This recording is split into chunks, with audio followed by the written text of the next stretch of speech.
इस दौरान लोग अपने पितरों के निमित्त आश्विन कृष्ण पक्ष में तर्पण और श्राद्ध कर्म आदि करते हैं।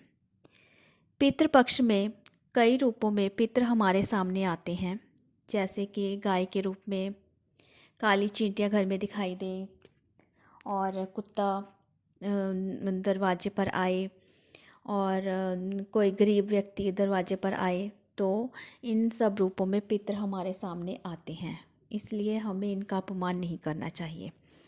हाँ, कहा जाता है कि अगर पितृपक्ष में गाय घर के द्वार पर आए तो उसे भगाएं नहीं, भोजन कराएं या कुछ खिलाकर ही भेजें।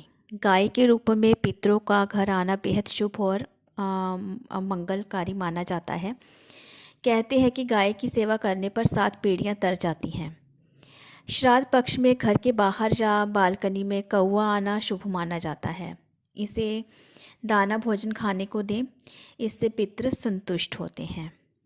पितृपक्ष में कुत्तों को भूलकर भी ना सताएं। कुत्ते घर आएँ तो इन्हें कुछ खाने को दें, रोटी दें। कहते हैं कि पूर्वजों की आत्मा प्रसन्न होती है। पितृपक्ष में काली चींटियाँ घर में दिख जाएं तो ये पितरों के आने का संकेत माना जाता है। दरवाजे पर अगर कोई गरीब आता है तो उसे भूखे पेट नहीं जाने देना चाहिए, ये पितृ का रूप हो सकते हैं।